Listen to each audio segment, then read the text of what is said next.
Hi everyone. ఇది హెచ్ఎండే venture. Maheshwaram టౌన్లోనే ఉంటుంది. Town నుంచి కొంచెం డిస్టెన్స్ దూరంలో ఉంటుంది వెంచరు. ఇందులో రీసేల్ ప్లాట్లు ఉన్నాయి. ఈస్ట్ ఫేసింగ్, వెస్ట్ ఫేసింగ్ ప్లాట్లు అవైలబుల్గా ఉన్నాయి. ఈ వెంచర్లో సీసీ రోడ్లు వేశారు. వెస్ట్ ఫేసింగ్ ప్లాట్ ఒకటి లెఫ్ట్ సైడ్లోనే ఉంటుంది. 252 స్క్వేర్ యార్డ్స్.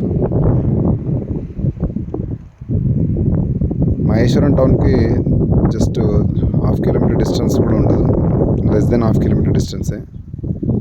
300 మీటర్స్ డిస్టెన్స్ ఉంటుంది అంతే. రీసేల్ ప్లాట్లు అవైలబుల్గా ఉన్నాయి. ఈస్ట్ ఫేసింగ్, వెస్ట్ ఫేసింగ్ ప్లాట్లు, నార్త్ ఫేసింగ్ కూడా ఉంది. ఎవరికైనా ఇంట్రెస్ట్ ఉంటే ఈ నెంబర్కి కాల్ చేయండి.